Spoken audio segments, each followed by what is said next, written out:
তাকবীর, নারায়ে তাকবীর, লিল্লাহি তাকবীর। আল্লামা মামুনুল হক, আল্লামা মামুনুল হক। আলহামদুলিল্লাহ, আলহামদুলিল্লাহিল্লাযী قد شرفنا بقدوم فضيلة الشيخ حضرة الأستاذ العلامة مامون الحق حفظه الله تعالى।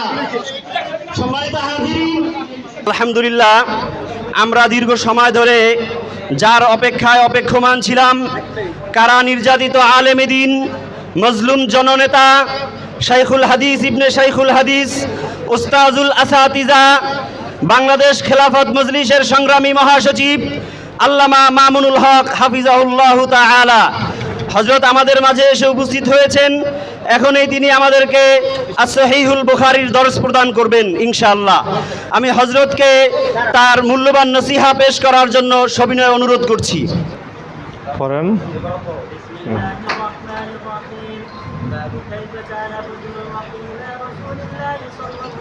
সাল্লাল্লাহু আলাইহি ওয়াসাল্লাম।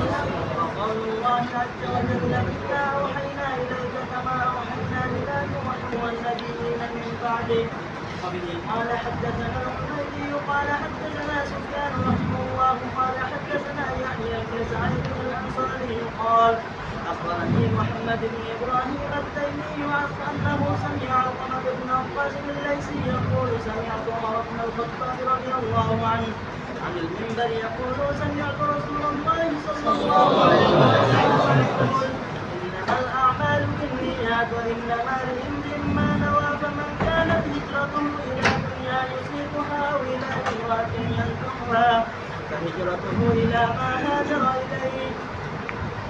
بسم الله الرحمن الرحيم. اللهم صل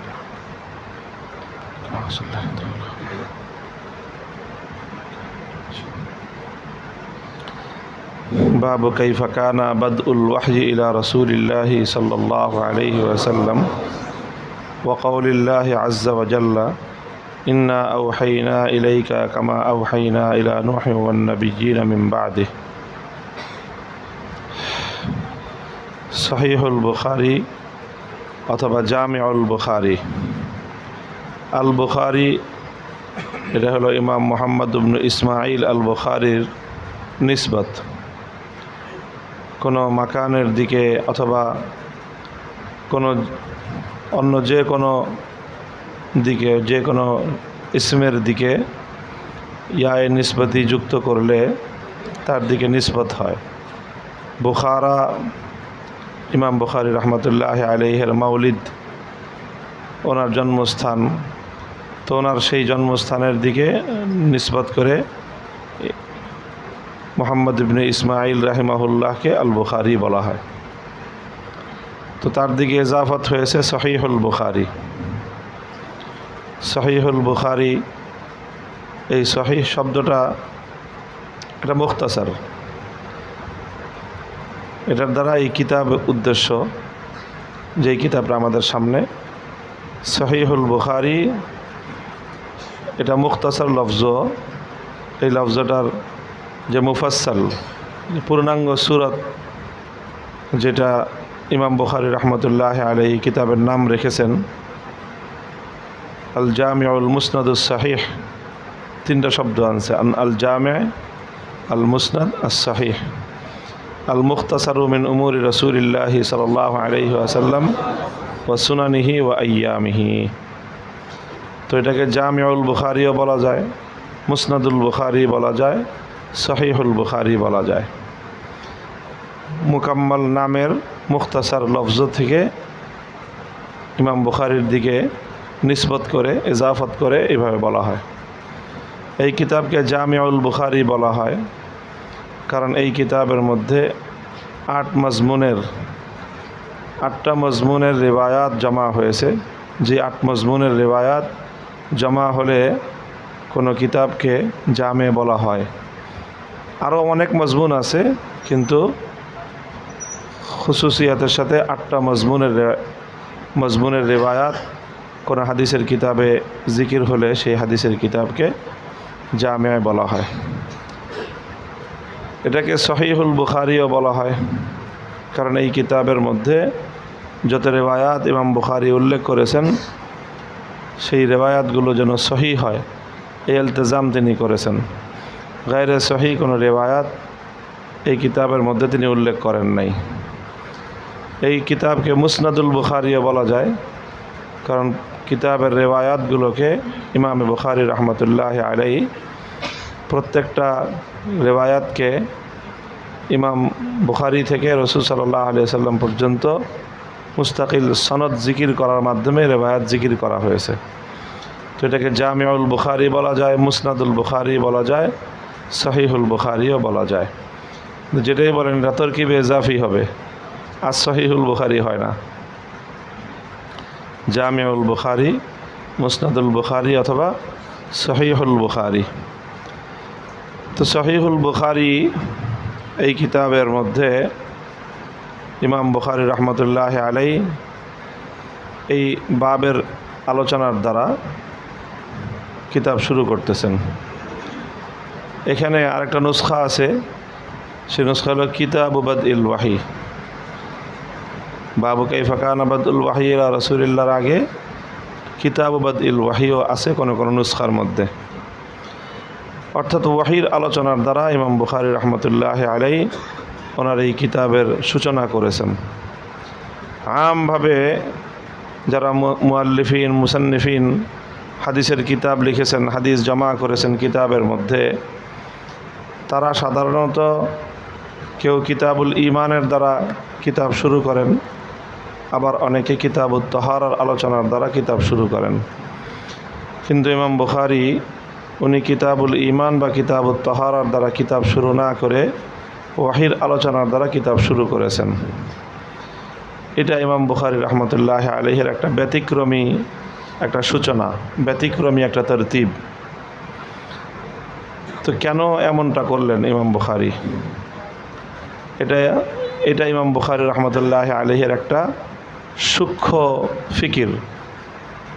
বলা হয় ইমাম বুখারী রহমতুল্লাহ আলাইহির কিতাব সম্পর্কে যে ফিকহুল বুখারী ফি তারাজিমিহি, ফিকহুল বুখারী ফি তারাজিমিহি। ইমাম বুখারী রহমতুল্লাহ আলাইহি বুখারী শরীফের মধ্যে ওনার যে তাফাক্কুহ এবং ওনার যেই ফিকহি জ্ঞান, ফিকহি ইলম যেগুলো তিনি উম্মতের সামনে পেশ করেছেন, এগুলো ইমাম বুখারী রহমতুল্লাহ আলাইহি বুখারী শরীফের তারাজিমে আবওয়াবের মাধ্যমে করেছেন।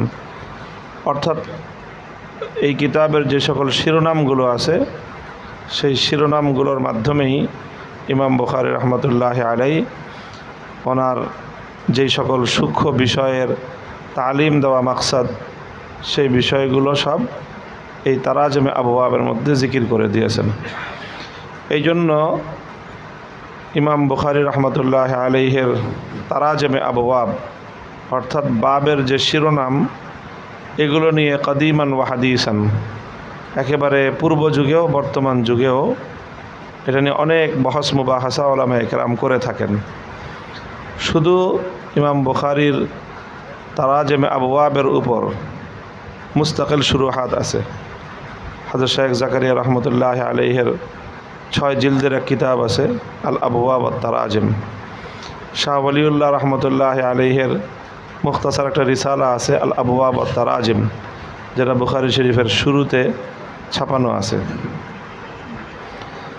তো আল আবওয়াব আত তারাজিম, ইমাম বুখারীর তারাজিমে আবওয়াব, এটা খুব একটা ইলমি দাকিক সকল মাসাইলের মজমুয়া হলো আল তারাজিমে আবওয়াব।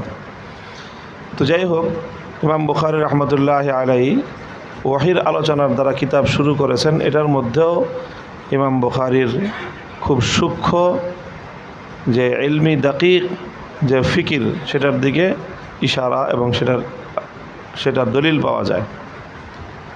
কিভাবে? ইমাম বুখারী কিতাবুল ঈমানের দ্বারাও কিতাব শুরু করেন নাই, কিতাবুত তাহারার মাধ্যমেও কিতাব শুরু করেন নাই, বরং অন্য সকলের চেয়ে ব্যতিক্রম হিসেবে ওয়াহির আলোচনার দ্বারা কিতাব শুরু করেছেন। এই কথা বোঝানোর জন্য যে ঈমান বলি, ইলম বলি, আমল বলি, যাই বলি, এই সব কিছুর জন্য আগে রাবেতা কায়েম হওয়া জরুরি। রাবেতা কায়েম হওয়া জরুরি। আল্লাহ রাব্বুল আলামিনের পক্ষ থেকে দুনিয়ার মানুষের জন্য আহকামাত আসছে, আহকামাতে শারঈয়া। এখন সেই সকল আহকামাতে শারঈয়া আল্লাহর পক্ষ থেকে দুনিয়ার মানুষের কাছে আসছে এবং আল্লাহর হুকুম মানা, আল্লাহর হুকুম তামিল করা, এটাই হলো শরীয়ত। তো আহকামাত হোক, আকায়েদ হোক, যাই হোক, প্রথমে এটা সাবেত হইতে হবে যেটা আল্লাহর পক্ষ থেকে আসছে। এটা সাবেত হওয়া প্রথম, এটা মওকুফ আলাই, আল্লাহর পক্ষ থেকে আসছে, এটা সাবেত হলে তখন তার আহাম্মিয়ত সাবেত হবে, তার জরুরত সাবেত হবে। এই জন্য আল্লাহর পক্ষ থেকে আসাটা সাবেত হওয়াটা প্রথমে জরুরি। যেরকম আলা সাবিলিল মিসাল, দৃষ্টান্ত হিসাবে আমরা বলতে পারি যে একজন ব্যক্তি দূর থেকে আরেকজন ব্যক্তির সঙ্গে কথোপকথন করতে পারে, আলোচনা করতে পারে এবং তাকে জরুরি বিভিন্ন নির্দেশনা দিতে পারে ফোনের মাধ্যমে। আপনি এখান থেকে বসে সেই বাংলাদেশের আরেক প্রান্তে অথবা পৃথিবীর আরেক প্রান্তে বসা আপনার একজন ভাইকে অথবা আপনার একজন আপনজনকে আপনি নির্দেশ দিতে পারেন যে এটা করবা, ওটা করবা না, এইভাবে চলবা, এইভাবে চলবা না, ফোনের মাধ্যমে। কিন্তু ফোনের মাধ্যমে একজন কথা বললেই আরেকজন শুনে তা না। আমাদের এক বুজুর্গের ঘটনা শুনেছি। আমাদের বুজুর্গরা তো দুনিয়ার এই সমস্ত জাদিদ বিষয়গুলো খুব ভালো বুঝেন না, সহজ সরল থাকেন। তো ফোনের বিষয়টা ওনারা বুঝতেছেন না, বুঝেন না। এগুলি করেন না, যান যান, উঠেন না ওদিকে। তো ফোন করছে, তো ফোন করলে যদি অপর প্রান্তের ফোন বন্ধ থাকে তাহলে কি আওয়াজ আসে? এই এটা ছাত্র নাকি?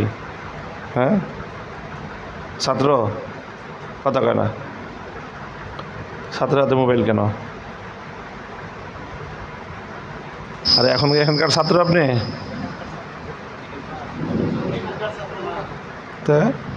তো ছাত্র বলেন কেন?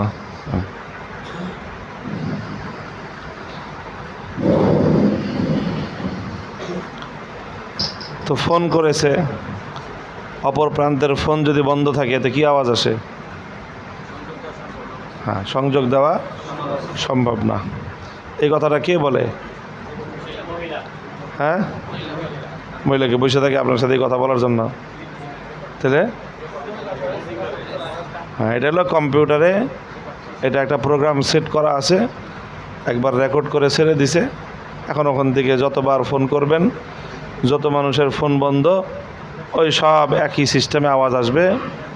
আপনি যে নম্বরে কল করেছেন সেটি এই মুহূর্তে সংযোগ দেওয়া সম্ভব না, পরবর্তীতে আবার ফোন করেন, প্লিজ ডায়াল লেটার।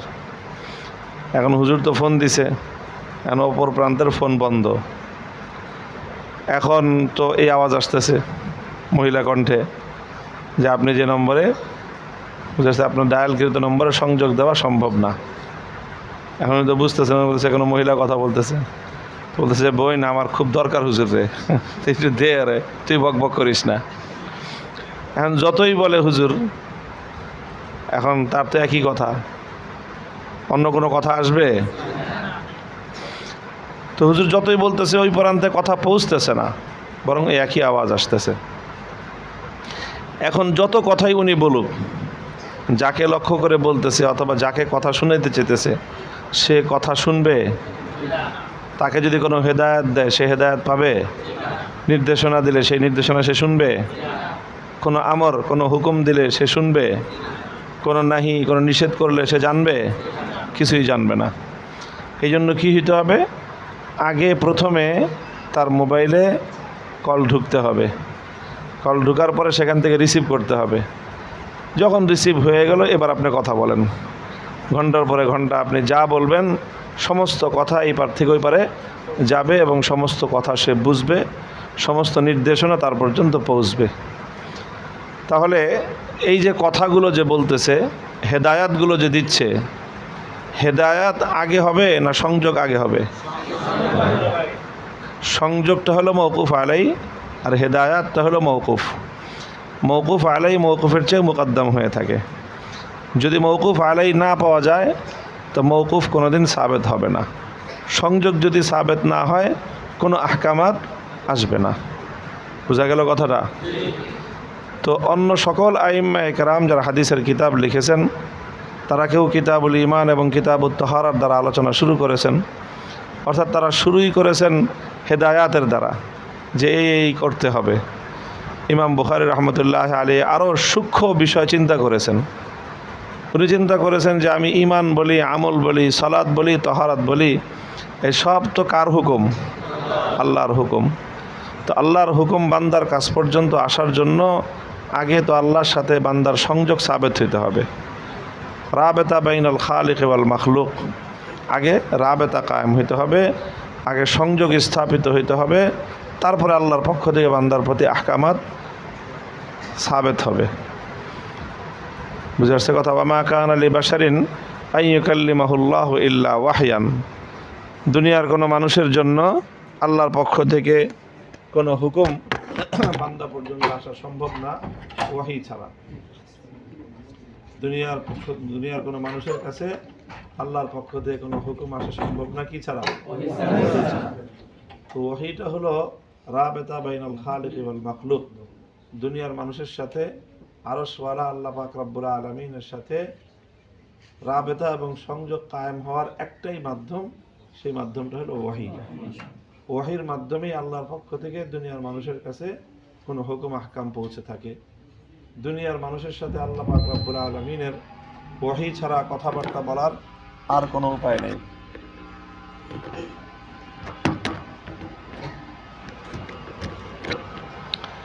তো এই জন্য ইমাম বুখারী রহমতুল্লাহ আলাইহি প্রথমে আল্লাহর সঙ্গে বান্দার যে রব্ত, রাবেতা, যেটাই ওয়াহি, সেই ওয়াহি সাবেত করতেছেন।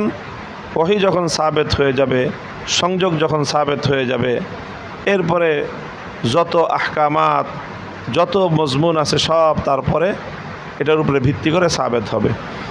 এই জন্য ওয়াহির এটা হলো বামানজিলায় মওকুফ আলাই, বাকি সমস্ত আহকামাত এটা হলো বামানজিলায় মওকুফ। আর মওকুফ আলাই মওকুফের চেয়ে মুকদ্দম হয়ে থাকে। এই জন্য কিতাবুল ওয়াহিকে ইমাম বুখারী উনি মুকদ্দম করেছেন। এটা গেলে একটা মৌলিক কথা। বাবু কাইফা কানা বাদউল ওয়াহয়ি ইলা রাসূলিল্লাহি সাল্লাল্লাহু আলাইহি ওয়াসাল্লাম।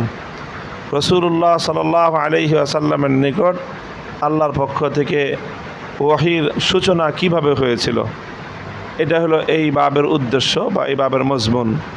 ওয়াহির সূচনাটা কিভাবে হয়েছিল, কারণ সূচনা যখন সাবেত হয়ে যাবে তখন ওয়াহি সাবেত হয়ে যাবে। এরপরে তরজমাতুল বাবের সাথে একটা আয়াতে কোরআনী জিকির করেছেন, ওয়াকাউলিল্লাহি আজ্জা ওয়া জাল্লা ইন্না আওহাইনা ইলাইকা কামা আওহাইনা ইলা নূহিন ওয়ান নাবিয়্যিনা মিন বাদি। এই আয়াতের মাধ্যমেও ওয়াহির একটা কাইফিয়াত বয়ান করা হয়েছে এখানে।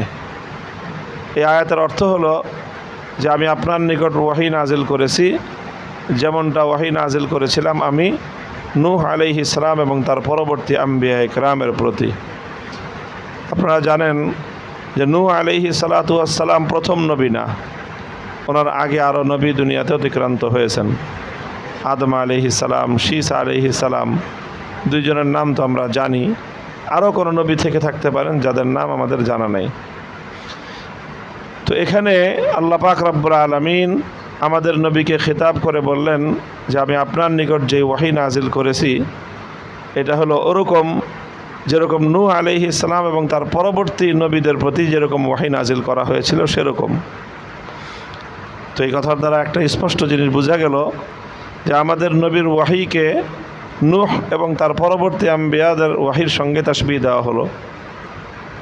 নূহ আলাইহিস সালামের পূর্ববর্তী যে সমস্ত আম্বিয়া কেরাম ছিলেন তাদের ওয়াহির সঙ্গে আমাদের নবীর ওয়াহিকে তাসবিহ দেওয়া হয় নাই। কারণটা কি?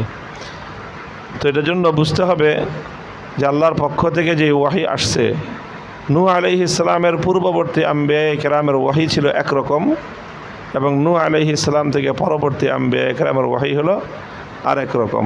মৌলিক একটা ফরক আছে। ফরকটা হলো, নূহ আলাইহিস সালামের পূর্ববর্তী আম্বিয়া কেরামের নিকট যেই ওয়াহি আসছে, সেই ওয়াহি ছিল মূলত মাআশিয়াতের ওয়াহি। মাআশিয়াত মানে হলো দুনিয়ার মানুষের জীবন যাপন করার পদ্ধতি, কিভাবে দুনিয়াতে জীবন যাপন করতে হবে, কিভাবে বসবাস করতে হবে, দুনিয়াতে বসবাস করার জন্য যা যা জরুরিয়াত, বাড়িঘর বানাইতে হয়, রান্নাবান্না করতে হয়, পাকশাক করতে হয়, তারপরে চাষাবাদ করতে হয়, এগুলো যদি না করতে পারে, বাসাবাড়ি না বানাইতে পারে, চাষাবাদ না করতে পারে, রান্নাবাড়ি না করতে পারে, তাহলে মানুষের পক্ষে জীবন ধারণ করা কঠিন হয়ে যাবে। তো এই জন্য আল্লাহ পাক রব্বুল আলামিন প্রথমে মানুষকে ওয়াহির মাধ্যমে এই বিষয়গুলো শিখিয়েছেন, যে কীভাবে ঘর বানাইতে হবে, কিভাবে চাষাবাদ করতে হবে, কিভাবে রান্নাবান্না করতে হবে, জীবন যাপন করার জরুরি বিষয়াদি, এগুলো ওয়াহির মাধ্যমে আল্লাহ পাক শিখিয়েছেন। এরপরে যখন মানুষ এগুলো শিখে গেছে, তখন আরেক পরবর্তী ওয়াহি আসা শুরু হয়েছে, সেটা হলো আহকামাতের ওয়াহি। আহকামাতের ওয়াহি। তো মূলত এটা হলো পার্থক্য নূহ আলাইহিস সালামের পূর্ববর্তী এবং নূহ আলাইহিস সালাম থেকে নিয়ে পরবর্তী আম্বিয়া কেরামের ওয়াহির মধ্যে। আগে ছিল বেশিরভাগ মাআশিয়াতের ওয়াহি, আর পরে হচ্ছে বেশিরভাগ আহকামাতের ওয়াহি। তো মাআশিয়াতের ওয়াহি তো এমন যে মানুষ এটার বিরোধিতা করে না। আপনি যদি মানুষকে টাকা পয়সা দেন, যা আসেন সবাই আমার কাছ থেকে টাকা নিয়ে যান, তাহলে আওয়ামী লীগ, বিএনপি, জামাত, জাতীয় পার্টি কেউ বিরোধ করবে না। আচ্ছা দেন, টাকা নেওয়া ভালো জিনিস, সবাই নেই, ঠিক না? কিন্তু আপনি যদি আল্লাহর হুকুমের একটা কথা বলেন যে আসেন এই সমাজে সব জায়গায় আমরা নামাজ কায়েম করি, তখনই দেখবেন মানুষ মশরামশরি শুরু করবে। তো মাআশিয়াত এমন জিনিস, দুনিয়ার জীবন যাপনের যে সমস্ত সহায়ক, এগুলো এমন বিষয় যে এগুলোর কেউ বিরোধ করে না।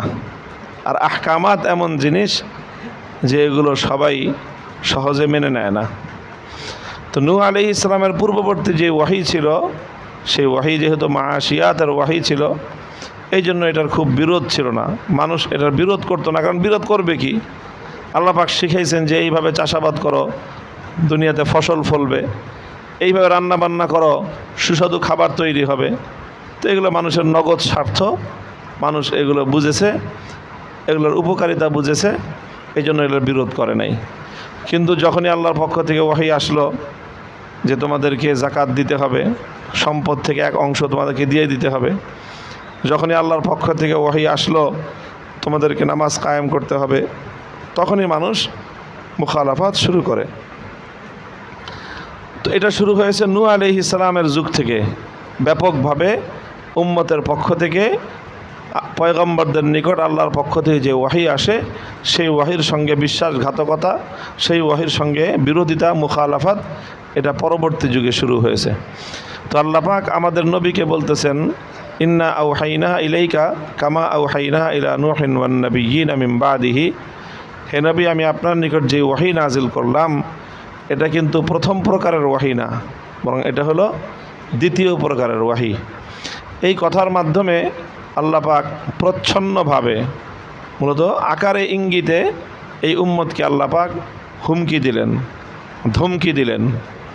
বিশেষ করে যারা মুখালিফিনে পয়গম্বর আলাইহিস সালাম, আল্লাহ পাক তাদেরকে একটা ধমক দিলেন। কি ধমক দিলেন? এটা বোঝার জন্য একটা ঘটনা বলি। এই যে দুনিয়াতে আম্বিয়া কেরামের পক্ষ থেকে যারা উলামায়ে কেরাম, যারা আম্বিয়া কেরামের নায়েব হিসেবে দায়িত্ব পালন করেন, আম্বিয়া কেরাম তারা শরঈয়াতের কথা বলেন। কিসের কথা? আচ্ছা, কোরআনে পাকের সূরা কাহাফের মধ্যে মুসা আলাইহিস সালামের সাথে আরেকজন ব্যক্তির কথা আলোচনা হয়েছে। কি নাম? হযরত খাজির আলাইহিস সালাম। খাজির আলাইহিস সালাম নবী কিনা, নবী হয়ে থাকলে কেমন নবী, এগুলো নিয়ে লম্বা চড়া আলোচনা আছে। উনি নবী হন বা না হন, ওনার কাছে একটা বিষয় ছিল, উনি মুসা আলাইহিস সালামকে বলছিলেন, আনতা আলা ইলমিন মিন ইলমিল্লাহ লা ইয়ামবাগি লি ওয়া আনা আলা ইলমিন মিন ইলমিল্লাহ লা ইয়ামবাগি লাকা লা তা'লামুহু আনতা। যে আপনি একরকম এলেমের উপরে আছে যেটা আমি জানি না, আমার কাছে আরেক রকম এলেম আছে যেটা আপনি জানেন না। অর্থাৎ মুসা আলাইহিস সালামের এলেম আর খাজির আলাইহিস সালামের এলেম কি ছিল? দুই রকম ছিল। এই জন্য খাজির আলাইহিস সালাম নৌকার তক্তা ভেঙে ফেললেন, মুসা আলাইহিস সালাম ইশকাল করলেন। খাজির আলাইহিস সালাতু ওয়াস সালাম উনি একটা বাচ্চাকে মেরে ফেললেন, মুসা আলাইহিস সালাম এতরাজ করলেন। খাজির আলাইহিস সালাতু ওয়াস সালাম এক কওমের দেয়াল সোজা করে দিলেন, মুসা আলাইহিস সালাম এতরাজ করলেন। অর্থাৎ মুসা আলাইহিস সালামের দৃষ্টিতে কাজগুলো সঠিক হয় নাই। তো মুসা আলাইহিস সালামের দৃষ্টিতে কাজটা সঠিক হয় নাই, অথচ খাজির আলাইহিস সালাতু ওয়াস সালামের দৃষ্টিতে কাজটা সহি ছিল। তাহলে বোঝা গেল দুই ধরনের বিষয়। মুসা আলাইহিস সালাম যেই দৃষ্টিভঙ্গিতে দেখেছেন সেটা হলো আহকামে শরীয়ত, শরীয়তের দৃষ্টিতে কাজটা কি হয় নাই? ঠিক হয় নাই। আর খাজির আলাইহিস সালাম যেই কাজটা করেছেন এটাকে বলা হয় তাকবিনিয়াত। কি বলা হয়? এটাকে বলা হয় আলামে তাকবিন। এটা আরেকটা জগৎ, একটা হলো আলামে তাশরীয় আর একটা হলো আলামে তাকবিন। আলামে তাকবিন একরকম চলতে থাকে, আলামে তাশরীয় আরেক রকম চলতে থাকে। আল্লাহ পাক আমাদেরকে হুকুম করেছেন তাশরীয়ের ইত্তেবা করতে, তাকবিনের না। যাই হোক, তো মুসা আলাইহিস সালামের যে তাশরীআতের যেই ধারাবাহিকতা, যেই সিলসিলা, ওই সিলসিলা রাসূল সাল্লাল্লাহু আলাইহি ওয়াসাল্লাম পর্যন্ত জারি ছিল এবং কিয়ামত পর্যন্ত ওয়ারিসে নবীদের মাধ্যমে এই সিলসিলা কি থাকবে? আচ্ছা, খাজির আলাইহিস সালামের যে ইলম ছিল, যেই সিলসিলা ছিল, সেই সিলসিলাও কিয়ামত পর্যন্ত জারি আছে। যেহেতু ওইটার সাথে আমাদের তাআল্লুক নাই, আমাদের জানার বিষয় না, যতক্ষণ পর্যন্ত আল্লাহ পাক মুসা আলাইহিস সালামকে হযরত খাজিরের কথা না বলেছেন, মুসা আলাইহিস সালামও জানতেন না যে এরকম একজন নবী আছে বা এরকম একজন ব্যক্তি আছে, উনি এই সমস্ত কাজ করে, এগুলো কিছু জানতেন উনি? তো এরকমই নবীদের শরঈয়াতের বিরাসত কিয়ামত পর্যন্ত আলেমদের মাধ্যমে জারি আছে। ঠিক একইভাবে তাকবিনিয়াতের বিরাসতও কিয়ামত পর্যন্ত জারি আছে। তো যারা আম্বিয়া ইকরামের ইলমের প্রতিনিধিত্ব করেন, বিরাসত বহন করেন, তাদেরকে কি বলা হয়? আলেম বলা হয়। কি বলা হয়? উলামা ওয়ারাসাতুল আম্বিয়া। আর যারা তাকবিনিয়াত, খাজির আলাইহিস সালামের যে ইলম, ওই ইলমের যারা প্রতিনিধিত্ব করেন, বিরাসত বহন করেন, তাদেরকে কি বলা হয়? তাদেরকে কখনো বলা হয় আবদাল, একটা ইস্তেলাহ। কি বলা হয়? আবদাল। আর একটা লফজ আছে কুতুব। কি বলা হয় তাদেরকে? কুতুব বলা হয়। বুঝে আসছে?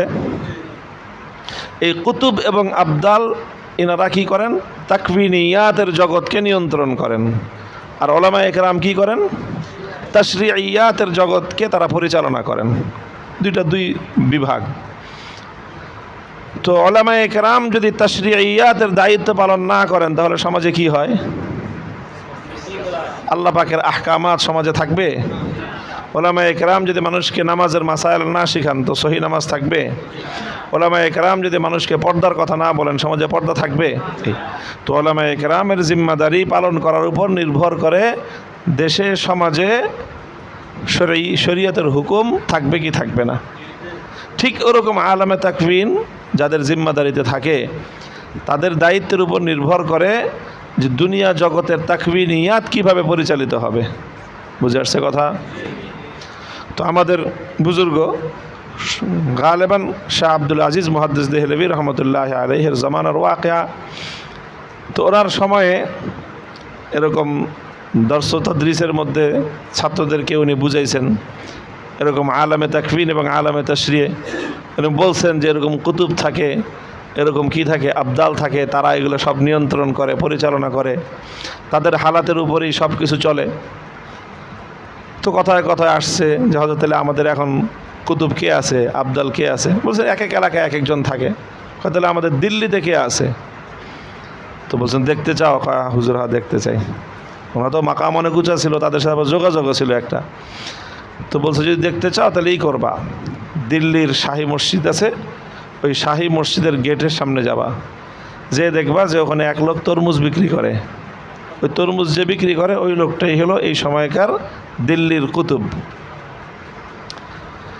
তো দিল্লিতে তখন একেবারে সব কিছুর ব্যবস্থাপনা নড়বড়ে, অর্থাৎ প্রশাসন নড়বড়ে, মানুষের মধ্যে শৃঙ্খলা নাই, এই চুরিদারি চলতেছে, ব্যবস্থাপনা নাই, সব একটা ঢিলাঢালা অবস্থা।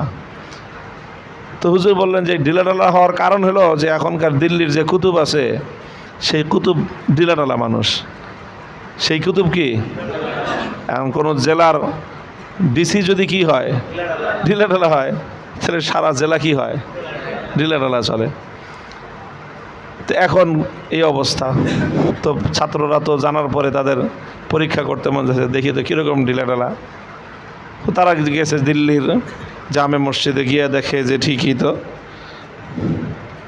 এরকম এক লোক কী করতেছে, তরমুজ বিক্রি করতেছে। তখন তারা পরীক্ষা করতেছে যে কেমন ঢিলাঢালা দেখি। তখন তারা তার কাছ থেকে তরমুজ খাইছে, তরমুজ কিনে খাইছে, অর্ধেক খেয়ে বলে যে তরমুজ মিষ্টি না, ফালাই দিছে, আরেকটা দেন। তো আরেকটা দিছে, তো ওইটা অর্ধেক খেয়ে বলছে যে এটাও মিষ্টি না, কী তরমুজ দিতেছেন আপনি।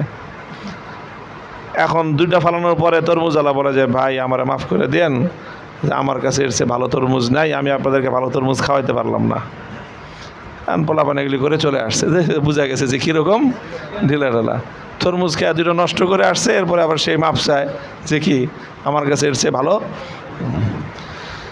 কিছুদিন যাওয়ার পরে এই পরিস্থিতি বদলে গেছে, দিল্লির অবস্থা খুব গরম, প্রশাসন খুব গরম, চতুর্দিকে ধরপাকড় চলছে। তো হুজুর পোলাপানরা আবার হুজুরকে জিজ্ঞাসা করছে ঘটনা কি। এখন যে কুতুব আসছে সাংঘাতিক কুতুব, কঠোর। দেখতে চাই হুজুর, যাও আবার ওই দিল্লির মসজিদের গেটে যাবা, এবার যায় দেখবা যে একজন বেটা আছে শরবত বিক্রি করে, ওইটা হলো বর্তমানে কুতুব। তারা গেছে, গিয়ে আবার পরীক্ষা করতেছে যে শরবত কিনছে, শরবত অর্ধেক খেয়ে বলে যে কী শরবত বানাইছেন, মিষ্টি হয় নাই। এটা বলা যে ওই ফালাইতে গেছে, ওই কুতুব তো এক থাপ্পড় মারছে, যা বলছে ফাইজলামি পাইছো, এটা তরমুজওয়ালা পাইছো আমারে, খরবুজাওয়ালা পায়া। পোলাপান তো বুঝছে যে এই হুজুর তো সাংঘাতিক গরম, এখানে উল্টাপাল্টা করলে এক চুল পরিমাণ কি নাই, ছাড় নাই।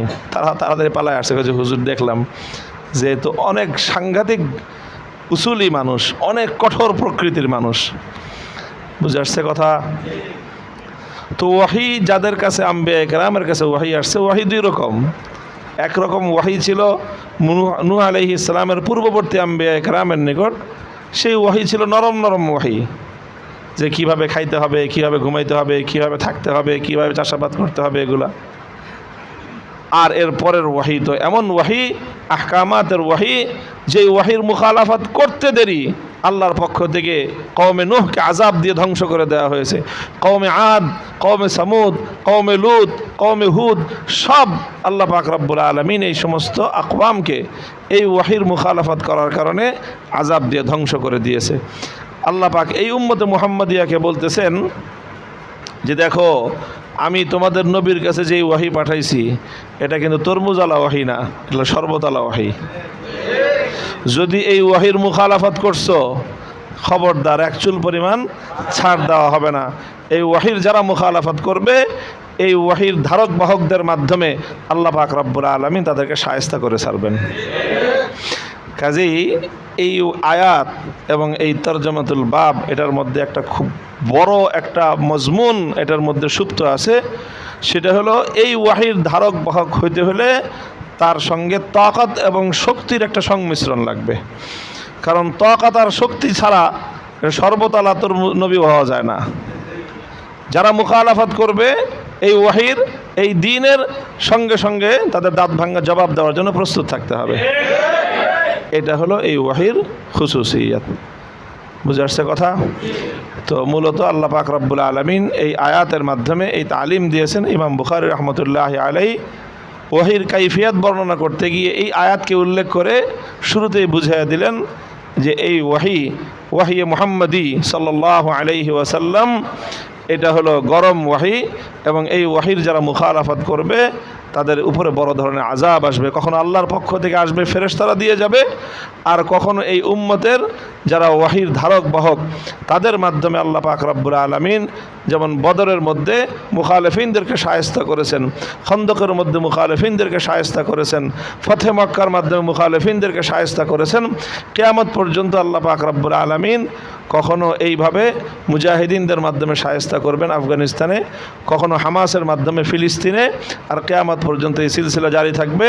এমনকি শেষ পর্যন্ত হযরত মাহদী আলাইহিস সালাম এসে উম্মতে মুহাম্মাদিয়ার হাল ধরে মুখালেফিনদেরকে চূড়ান্তভাবে পরাস্ত করে এই ওয়াহির বিজয় কেতন তিনি উড্ডীন করবেন। ওয়াসাল্লাল্লাহু তাআলা আলা নবী মুহাম্মাদিন সাল্লাল্লাহু আলাইহি ওয়াসাল্লাম।